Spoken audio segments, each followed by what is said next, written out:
Itu Syekh Ahmad Yasin itu dengan penuh keyakinan dia bilang, saya berani memprediksi ini 2027 habis ini Israel. 2027 habis ini Israel. 2027 habis ini Israel. Dan ini sudah 2025. Dan sekarang ini kan Israel ibaratnya pada posisi yang udah morat-marit. Ini Israel udah morat. Bangkrut udah. Assalamualaikum, Ustaz. Waalaikumsalam. Umi, Masya Allah. selamat datang di cerita UFK. Umi, ini ada cemilan, ada makanan, tapi kayaknya obrolan lebih bergizi sama Ustadz sama Umi. Iya. Ustadz, Masya Allah. alhamdulillah ini sebuah kebahagiaan bagi kita semua, teman-teman semuanya. Di meja makan yang indah ini, kita pingin dapat pencerahan, arahan, bimbingan dari Ustadz Ihsan Tanjung yang kita kenal, teman-teman semua kenal. Kalau ingat Ustadz Ihsan tuh ingat akhir zaman. Kalau ingat saya, ingat akhir bulan. Nggak punya duit dong akhir bulan. Gajian dong. Ustadz, Umi, di rumah tangga, apa yang Ustadz bisa capture potret-potret rumah tangga keluarga muslim hari ini yang jauh dari Quran? Ya Allah ya Rabbi. Ya memang kalau kita lihat dari segi arahan Nabi ya, itu kan Nabi sampai mengatakan la taj'alu buyutakum maqabir. Janganlah kalian jadikan Seperti rumah-rumah kalian laksana kuburan. Ya Allah. Bacakanlah surat Al-Baqarah di dalamnya, ya kan? Ya tentu bukan hanya Al-Baqarah. Ya. Ya, prinsipnya adalah jangan biarkan rumah kita ini sepi dari tilawah, dari lantunan kalamullah gitu. Karena ya memang Al-Qur'an itu nur, dia cahaya. Kalau rumah kita nggak diwarnai dengan Al-Quran, ya jadi rumah yang gelap. Gitu. Jadi tempat yang pantasnya kayak kuburan. Ya, siapa sih orang suka di kuburan? Nggak ada yang mau kan gitu. Ya. Nah, jadi memang hari ini rumah-rumah yang jauh dari Al-Quran itu automatically diisi dengan selain Quran. Dan kalau sudah selain Quran, ya hari ini tawaran selain Quran itu mengerikan. Gitu, tawaran selain Al-Quran mengerikan. Dan itu juga termasuk salah satu tanda-tanda akhir zaman. Memang Nabi bilang bahwa di antara tanda akhir zaman itu ya manusia lebih mengutamakan bacaan selain Al-Quran. Gitu. Bacaan selain Quran. Jadi bacaan apa saja. Gitu. Dan sekarang bacaan banyak sekali yang sifatnya menyesatkan kan. Bisa bacaan kalau untuk orang dewasa bisa bacaan faham komunisme, faham ya yang menentang Islam lah gitu. Kalau bacaan untuk remaja ya macam-macam bacaan yang sifatnya melalaikan gitu ya. Katakanlah mereka maunya cari yang sifatnya nyenengin gitu. Pokoknya entertainment, fun kan gitu. Gitu. Nah, itu kan jauh dari Al-Quran. Quran tidak, kalau mereka mau dengan Al-Quran, sebenarnya Al-Quran juga kaya sekali dengan entertainment. Kalau kita mau bicara entertainment ya, kisah-kisah dulu tuh banyak sekali gitu. Dan itulah yang sekarang ini terputus memang. Yang sekarang ini menjadi jauh gitu. Nah, cuma kembali lagi kepada ucapan si tadi anggota parlemen Inggris tadi ya. Memang kuncinya adalah sekalipun sudah akrab dengan Al-Quran, tapi akrab dalam interaksi apa, gitu loh. Ini juga penting, karena di masyarakat kita nggak bisa kita pungkiri, alhamdulillah, ada mereka-mereka yang sudah peduli untuk tahsin. Tahsin itu artinya memperbaiki tilawah. Bacaan. Alhamdulillah, gitu. Bahkan bermunculan pondok-pondok tahsin, gitu kan. Lebih daripada itu bahkan bermunculan pondok tahfiz, ya kan, menghafalkan Al-Quran, begitu. Nah, cuma kalau kita mau jujur, apa benar dulu Nabi dan para sahabat merubah masyarakat yang begitu jahiliyah, ya kan, menjadi beres, gitu, menjadi Islam, hanya dengan mengandalkan tilawah yang bagus dan hafalan yang banyak? Nah, kan sudah barang tentu tidak. Gitu. Nah, makanya sekarang ini sebenarnya kita ini punya kewajiban untuk mengangkat posisi saudara-saudara kita yang sudah bisa tilawah, yang sudah gemar menghafal, ya kan, supaya naik ke level berikutnya, yaitu tafhim, ya, melalui tadabbur, ya, melalui level pemahaman. Paham apa yang dibaca. Betul. Dan kita nggak perlu berpikir bahwa ini urutan. Jangan kita berpikir ini urutan. Ya, jangan diajarin tadabbur dulu, jangan diajarin tafhim dulu. Yang penting pokoknya dia bisa tilawah aja dulu. Nggak juga, nggak begitu. Kenapa? Karena sesungguhnya dalam bahasa Al-Qur'annya sendiri itu Allah memberikan satu ultimatum. Bunyi ultimatumnya, afala yatadabbarunal Qur'ana am ala qulubin aqfaluha. Apakah mereka tidak mau memahami isi Al-Quran, ataukah hati mereka sudah terkunci? Ini satu-satunya loh ultimatum. Nggak ada ultimatum orang nggak tilawah. Ya, Anda nggak tilawah, nggak ada ultimatumnya. Nggak ada ultimatum ya orang nggak tilawah. Nggak diancam. Ya. Gitu ya. Cuma kehilangan fadilah, kehilangan keutamaan. Karena kan makin banyak tilawah kan makin besar peluang untuk naik derajat di surganya kan. Gitu. Tapi ancaman nggak ada. Begitu juga dengan hafalan. Nggak ada ancaman orang nggak ngapalin Quran. Tapi orang nggak mau memahami isi Al-Quran, ancamannya apa? Hati terkunci. Dan kalau hati sudah terkunci, kalau gimana mau dapat hidayah? Bagaimana dapat hidayah? Betul. Nah, jadi kalau kita mau bicara efektivitas, nah ini yang kita harus target nih. Bagaimana caranya mengajak umat ini ya mendekat ke Quran dengan pendekatan memahami. Paham. Gitu. Nanti soal tilawah, soal tahfiz itu bisa menyusul. Oke. Gitu. Karena begitu pun generasi awal begitu. Generasi awal pun begitu, ya kan? Jadi ada hadis itu kan, salah seorang sahabat meriwayatkan bahwa kami dahulu ketika belajar sama Nabi, kami ta'allamnal iman qablal Qur'an. Kami mempelajari iman sebelum Quran. Selanjutnya kami belajar Quran sehingga iman kami bertambah. Gitu. Oke. Jadi memahami iman sebelum Al-Quran. Iman dulu. Baru halal haram, kata Bunda Aisyah. Betul. Ya. Kalau halal haram dulu dipelajari kayak hari ini, baru iman kami tinggalkan Islam. Betul. Hari ini kebalik. Taklim tadi Bunda langsung bahasnya riba. Haram. Langsung bahasnya jihad. Akhirnya, ya Allah Islam kok ngeri banget ya. Ini yang terjadi saat hari ini. Betul. Rumah tangga keluarga muslim akhirnya banyak yang takut belajar Islam. Karena kok ini haram. Ini nggak boleh, ini haram, ini salah. Akhirnya rumah tangga tuh kayaknya kok dinding semua, nggak ada jalan keluar nih. Iya, iya. Jadi bukan fondasi dulu kan? Iya. Iman itu kan fondasi. Ketika fondasi itu sudah kokoh, apapun ditanam selanjutnya mudah. Bangunan apapun di atasnya. Betul, ya kan. Tapi kalau sebaliknya fondasi nggak ditanam nih, tahu-tahu udah harus gini, jangan gini, harus gini, jangan gini, ya ribet lah hidup. Salah urutan. Salah urutan. Banyak dilakukan oleh keluarga-keluarga muslim adalah menyekolahkan anaknya di sekolah-sekolah tahfiz. Itu paling banyak. Dan bangga dengan banyaknya hafalan anak-anak. Dan merasa sudah selesai. Gitu. Kalau sudah hafal Quran. Jadi kalau anaknya sudah hafal Quran berarti udah solih.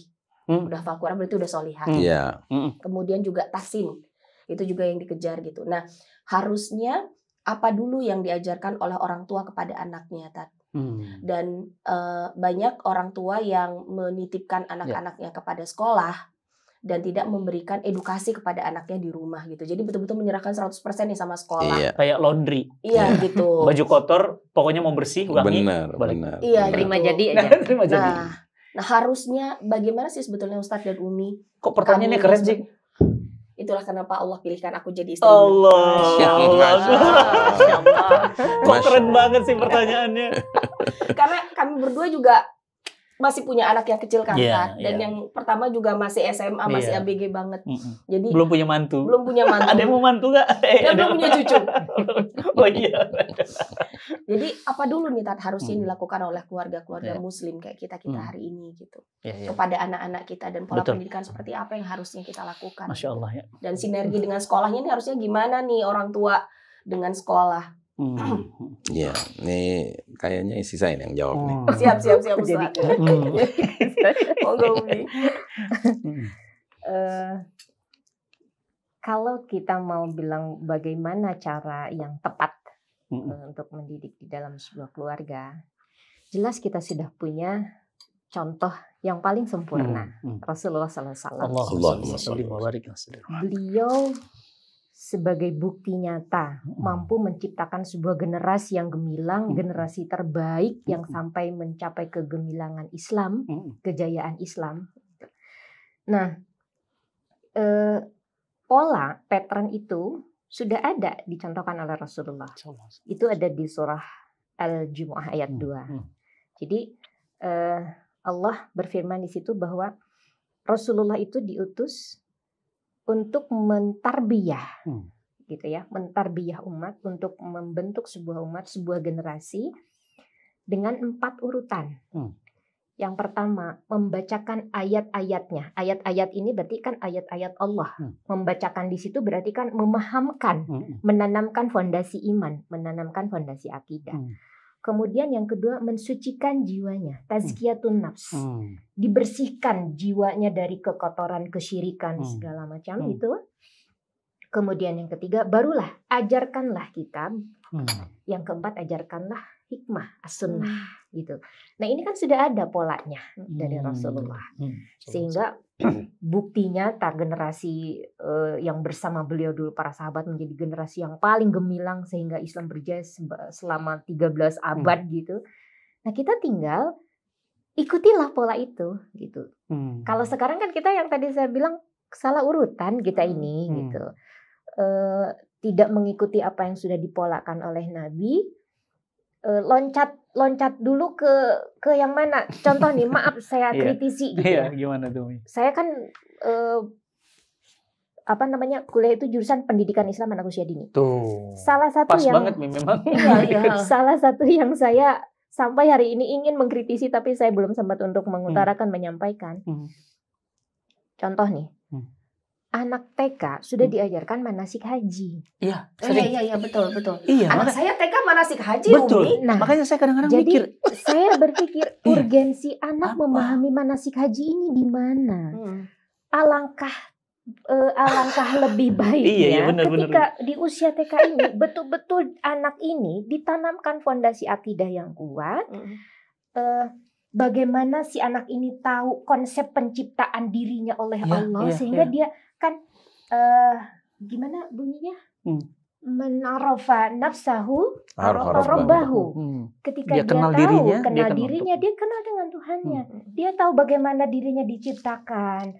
Fungsi mata pandangannya, penglihatannya untuk apa, telinga dengan pendengarannya untuk apa, kemudian lisan dan bicaranya untuk apa diciptakan oleh Allah. Nah, ketika dia sudah mengenal itu sejak usia dini, maka dia akan cinta sama Allah. Dia akan cinta sama Allah.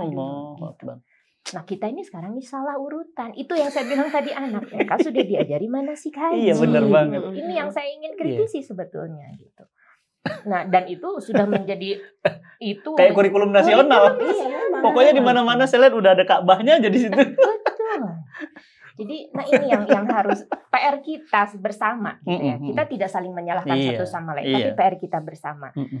Sinergitas antara orang tua, lembaga pendidikan, kemudian lingkungan ini harus bekerja sama kalau memang kita ingin menuju ke kejayaan Islam, karena tidaklah akan terbaikan generasi ini kalau tidak dididik sebagaimana para salafus shalih dulu yang dicontohkan oleh Rasulullah SAW.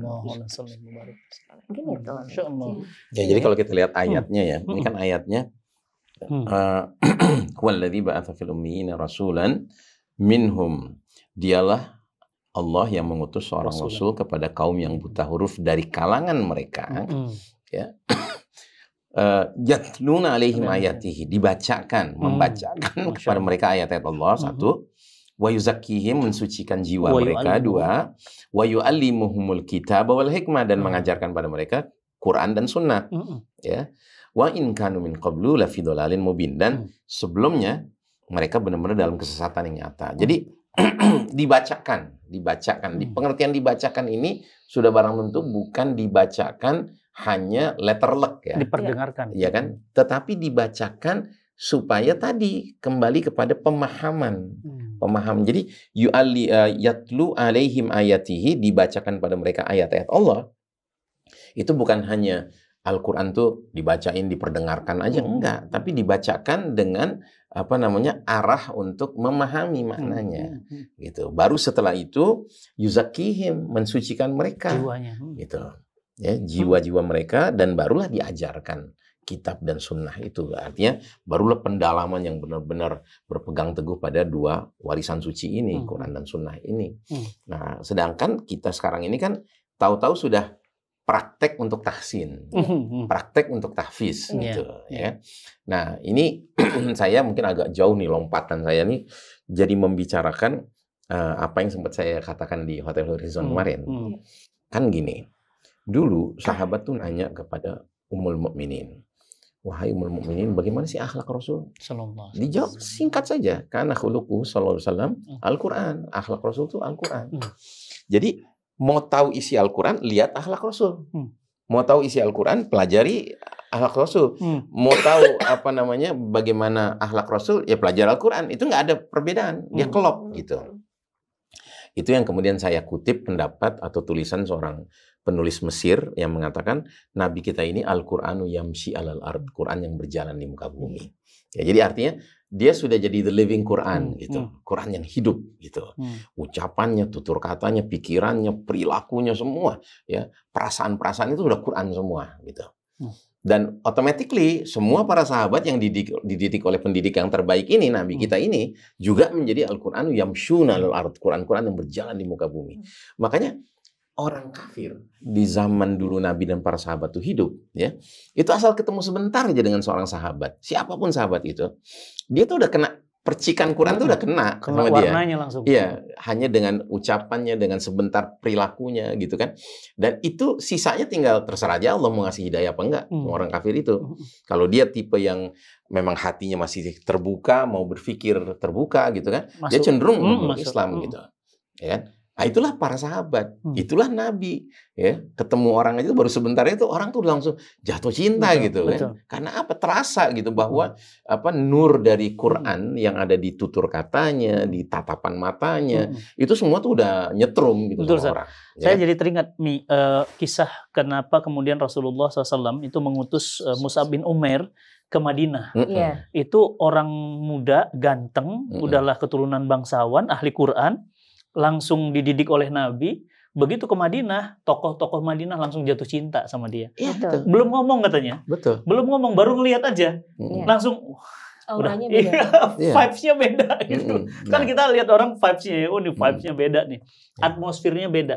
Langsung masuk Islam. Nah, sekarang di zaman kita sekarang, kita ini menghadapi situasi yang sama. Lagi-lagi kan yang saya katakan tadi, Nabi dulu masih di Mekah itu dalam kondisi jahiliyah ya, zulumat, gelap gitu. Nah, datanglah Nabi dan para sahabat ini sosok-sosok cahaya Quran nih ya kan di dalam kegelapan jahiliyah Mekah itu kan. Nah, kita sekarang menghadapi kegelapan lagi nih. Karena sudah bukan Quran Sunnah lagi yang mimpin dunia ini kan. Gitu. Nah, dalam kegelapan ini kita perlu lagi sosok-sosok yang seperti Nabi dan para sahabat itu. Nah, sejujurnya saja saya termasuk orang yang mudah-mudahan nggak berlebihan ya. Saya menilai semenjak 352 hari yang lalu, ini sekarang Allah lagi ngasih kita hadiah nih. Allah perkenalkan di tengah umat yang jumlahnya 2 miliar, ya kan, yang memang lagi bermasalah ini, tapi ada yang spesial, ya, yaitu 0,01%, 2, sekian juta, ya kan, yaitu warga Gaza. Mereka ini telah menjadi the living Quran of today. Gitu. Kenapa? Karena memang tumbuhnya mereka seperti itu. Jadi saya ingat dulu ketika Ahmad Yasin yang mendirikan gerakan perlawanan Islam itu, ya kan, dia mengawali tarbiyah, mencetak para pejuang-pejuang ini. Itu yang dikumpulkan bukan anak muda, enggak, anak kecil, umur 8, 9, 10 tahun dia kumpulin di masjid. Apa yang dia bacain sama mereka? Dia bacain kisah-kisah dari Al-Quran. Kisah tentang nabi-nabi ngadepin para togut, para penguasa zolim, ya kan? Kisah ini, kisah itu. Jadi membacakan ayat-ayat itu dibacakan. Sehingga anak-anak ini tumbuh dengan kecintaan pada sumbernya dari mana nih kisah-kisah ini? Dari Quran. Nah, sehingga akhirnya warga Gaza itu menjadi warga yang cinta Quran. Dan gitu. Kuat banget. Dan kuat. Karena mereka sudah dari awalnya tuh mendekati Quran bukan hanya dengan tilawah, tapi dengan semangat dengar kisah-kisahnya, tahu jalan ceritanya gitu loh. Jadi tanamkan kecintaan pada Al-Quran. Kalau mereka sejak kecil nggak kuat, rumah tangganya nggak kuat, ini udah 1 tahun genocide loh. Habis. Itu udah bubar duluan mereka. Tapi sampai sekarang mereka bertahan. Dan yang uniknya ya kan, itu Syekh Ahmad Yasin itu dengan penuh keyakinan dia bilang, saya berani memprediksi ini 2027 habis ini Israel. Gitu. Dari mana hitungannya? Ya dari Al-Quran juga. Quran itu mengisyaratkan per 40 tahun terjadi pergantian generasi. Per 40 tahun. Ini seru. Nah, 1947, ya kan, itu awal mula terjadi Nakbah. Nakbah ya kan, pembantaian yang dilakukan oleh orang-orang Yahudi yang awalnya nebeng, tiba-tiba bikin ngambil alih kan gitu. Pakai nebeng. Oh, nggak boleh ya? Nggak boleh ya? Pakai istilah itu nggak boleh? Tebengan. Nah, jadi itu 1947. Nah, sehingga selama 40 tahun ke depannya 47. ini Oke, bangsa Palestina menjadi bangsa yang teraniaya, pokoknya terhina, terusir gitu kan. Nah, tapi setelah 40 tahun, nggak persis banget sih, 1947, benar 40 tahun, 1987, ya kan, mulailah dinyatakan berdirinya Hamas, gerakan perlawanan, gitu, dipimpin oleh Ahmad Yassin, ya kan, dan dia pun bersabar ketika dia memulai ininya proses pencetakan generasinya tuh, dia pilih dari anak-anak kecil, 8, 9, 10 tahun dikumpulin di masjid, dia dengan sabarnya pindah dari satu masjid ke masjid lain, dan beliau kan orang lumpuh ya, orang lumpuh cuman bisa mengandalkan suaranya saja. Tapi rupanya memang karena keluar dari nur yang Quran juga gitu ya pada diri dia gitu ya, maka nyetrum kepada anak-anak ini. Dan ketika sudah muncul mau menjelang 40 tahun berikutnya, jangankan 1987 kan, 2027 kan, tapi 2023 saja itu sudah mulai mereka menampilkan siapa diri mereka sejak 7 Oktober yang lalu. Gitu. Makanya sekarang dunia itu tidak saja mengenal bangsa Gaza ini sebagai bangsa yang resilient ya kan, yang sabar, yang tahan banting gitu kan. Tapi mereka bertanya-tanya, what's the secret? Apa rahasianya? Nah, Quran ternyata. Makanya sejak peristiwa Gaza ini di masyarakat Barat lebih banyak lagi orang yang berlomba-lomba memeluk Islam lewat baca Quran. Karena apa? Mempelajari warga Gaza. Jadi mereka benar-benar jadi the living Quran of today. Itu sosok-sosok mereka tuh ya jadi kayak, dan memang benar ya kalau kita ketemu orang-orang Gaza yang memang benar-benar tinggal di Gaza dan memang katakanlah terwarnai oleh suasana perjuangannya, yang datang ke sini sekalipun ya kayak siapa namanya tuh, Ramadan Jazar kan? Baru 10 tahun tapi kayaknya dia ngomong tuh ada setrumnya gitu kan. Iya kan? Gitu, karena lahir dari suasana yang memang apa namanya, Quran tuh hidup gitu. Nah, inilah yang kita perlukan. Masya Allah, berarti kondisi akhir zaman sepekat apapun jahiliyah modern hari ini, sama juga dengan pekatnya jahiliyah di zaman baginda Nabi, selagi kita hidup bersama Quran, berpegang teguh sama Quran, insya Allah benar kata Nabi, lan tadillu abadan, selamat sampai kapanpun. Betul. Itu di satu sisi. Di lain sisi, karena Quran ini memanglah dialah sumber cahaya, ya kan? Maka kegelapan zaman ini akan berubah langsung. Dia menjadi tersinari lagi. Gitu. Kegelapan tuh kalah. Gitu. Dan sekarang ini kan Israel ibaratnya pada posisi yang udah morat-marit. Ini Israel udah morat-marit. Bangkrut udah. Ini kemarin saya baru lihat satu ini bukan tulisan, video di Reels ya, menjelaskan beberapa negara yang selama ini membantu sudah menghentikan. Gitu. Ya, ada Kanada, ada Spanyol, ada Belanda, ya kan? Mereka mulai stop. Gitu. Ya kan? Ini kan berarti sekutunya udah mulai berkurang. Betul. Ini udah masalah waktu aja. Gitu. It's a matter of time aja udah. Saat analisa tadi 2027 itu berdasarkan Quran bisa lebih tahu, Ustaz? Ada bagaimana salah analisa satunya yang bisa kita temukan adalah kisah tentang Bani Israel itu sendiri. Jadi waktu Nabi Musa alaihissalam mengajak Bani Israel lari dari kejaran Fir'aun dan tentaranya, terus alhamdulillah mereka nyebrang Laut Merah, berhasil, sudah sampai di Sinai, ya kan? Sudah sampai di Sinai. Nah, Nabi Musa sebenarnya punya tugas berikutnya, itu ngajak mereka masuk kembali ke Palestina. Gitu, negeri nenek moyang mereka, Nabi Yakub alaihissalam kan. Tapi Bani Israel ini nggak pandai bersyukur. Gitu, bukannya mereka ikut masuk, malah mereka bilang, ya Musa, di dalam situ ada orang-orang gede-gede badannya, kuat-kuat, bagaimana kamu bisa lawan mereka? Idhab anta wa rabbuka. Udahlah engkau dengan Rabbmu aja gitu, pergi berperang, kami di sini nunggu hasilnya gitu. Kan kurang ajar banget dari dulu. Gitu. Nah, ada dua orang di antara mereka yang bertakwa yang bilang, enggak, kita harus masuk. Kalau kita masuk, pasti Allah akan beri pertolongan, kita akan menang gitu. Ya, itu diabadikan tuh di surat Al-Maidah ayat 23 sampai 25 kalau nggak salah. Nah, tapi mereka nggak mau, bengal mereka, ya kan? Nah, akibatnya apa? Mereka dihukum Allah dengan cara mereka berputar-putar di padang Tih selama 40 tahun. Nah, setelah 40 tahun baru terjadi generasi baru. Muncul generasi baru dengan pimpinan baru mereka mau masuk, barulah muncul. Nah, maka dari situ Syekh Ahmad Yassin diantaranya dalil dari surat Al-Maidah itulah yang membuat dia sangat yakin per 40 tahun akan terjadi sebuah pergantian generasi. Baru. Dan ini sudah 2024. 2024. 2024. Kalau dari tahun 87. Tuh, Ustaz, kelamaan Ustaz nunggu 2027 Ustaz. Kalau bisa malam ini padam dah. Gimana caranya? Kita begitu. Musuh, common enemy.